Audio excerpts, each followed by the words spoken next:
ٹھہر گیا پہاڑ کی طرح، ادھر بھی رکا ادھر بھی رکا، بیچ میں راستہ بن گیا اور جناب موسیٰ علیہ السلام اور ان کی قوم آسانی سے دریا پار کر گئے۔ فرعون اور اس کا لشکر آیا، دیکھا کہ سمندر کے بیچ میں یہ خوبصورت راستہ کیسے ہے، کہا پار کرو ہم لوگ بھی چلتے ہیں۔ جب بیچ دریا میں فرعون اور اس کے تمام سپاہی پہنچا، اللہ کا حکم ہوا اے دریا آپس میں مل جا۔ وہ دریا آپس میں ملا، تمام فرعونیوں کو اور فرعون کو اللہ نے دریائے نیل میں ڈبو دیا اور سب کو ہلاک اور برباد کر دیا۔ جناب موسیٰ علیہ السلام کو دریا پار اللہ نے کرا دیا۔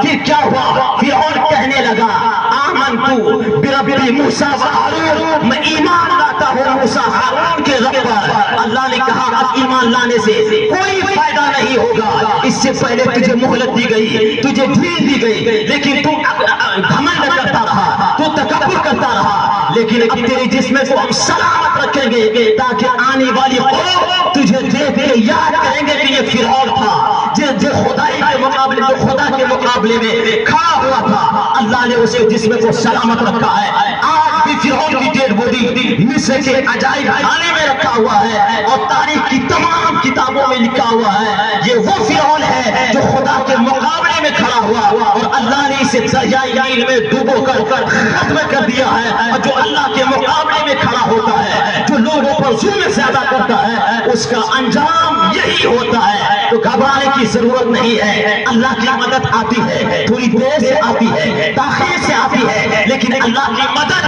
جس کے لیے آتی ہے اللہ اسے ہمیشہ کے لیے کامیاب بنا دیتا ہے، اور جو اس کے مقابلے میں آتا ہے اللہ ہمیشہ کے لیے اسے ذلیل اور رسوا کر دیتا ہے۔ فلسطین کے مسلمان آج تھوڑی دیر کے لیے پریشان ہیں، میں یہی کہوں گا ان کے لیے ایک بڑی آزمائش ہے، وہ لوگ بڑے امتحان میں ہیں، دعا کریں کہ اللہ تعالیٰ ان کو کامیابی عطا فرمائے، ان کو ثابت قدم رکھے، ان کے لیے ہم لوگ دعا ہی کر سکتے ہیں، لیکن ان قریب اللہ کی مدد آئے گی۔ مسجد اقصیٰ پر چاروں طرف فلسطین میں اسلام کا جھنڈا لہرائے گا، اور جو ان کے مقابلے میں کھڑا ہے اللہ ضرور اسے ذلیل اور رسوا کر کے چھوڑے۔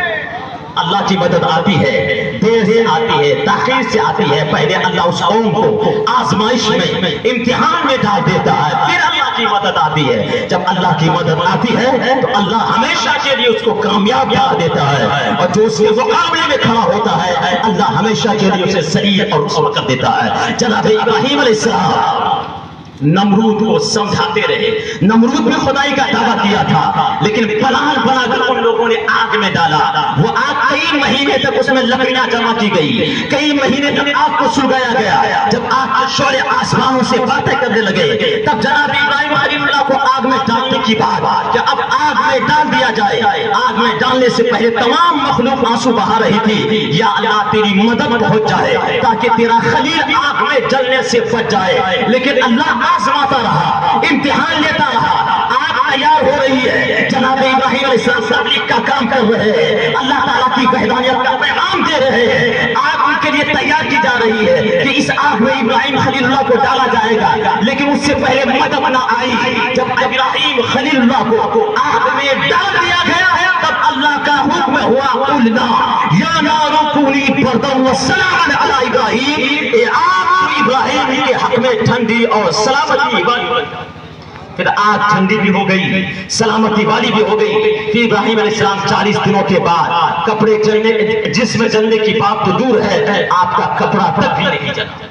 اسی طریقے سے ابراہیم علیہ السلام کو حکم ہوا آپ بابل کا شہر چھوڑ دیں، فلسطین چلے جائیں۔ پھر فلسطین میں جانے کے بعد حکم ہوا آپ اپنی بیوی جناب حضرت ہاجرہ کو اور اپنے بیٹے اسماعیل کو مکہ کی وادی میں لا کے چھوڑ دیں۔ اللہ کے سہارے چھوڑ گئے، چاروں طرف چٹیل میدان، چاروں طرف پہاڑی علاقہ، کوئی آبادی نہیں، کوئی بستی نہیں، لیکن اللہ پہ یقین، اللہ آزمائش کرتا رہا، اللہ امتحان دیتا رہا، اور یہ لوگ ایسے اللہ پہ یقین رکھا، اللہ پر صبر، اللہ پہ بھروسہ رکھا اور پریشانیوں میں صبر کرتا رہا۔ پھر کیا ہوا، پانی ختم ہو گیا اور کھانے پینے کی چیزیں جب ختم ہو گئی، جناب اسماعیل علیہ السلام ایڑیاں لگنے لگے زمین پہ تاکہ پانی مل جائے، اور جناب حضرت ہاجرہ رضی اللہ تعالی عنہا صفا مروہ پہ دوڑ لگا رہی ہے، کبھی مروہ پہاڑی پہ کبھی صفا پہاڑی پہ جا رہی ہے تاکہ کوئی قبیلہ والا مل جائے، کوئی قافلہ والا مل جائے تاکہ ان سے پانی مانگ لیا جائے, کھانے پینے کی چیزیں لے لیا جائے,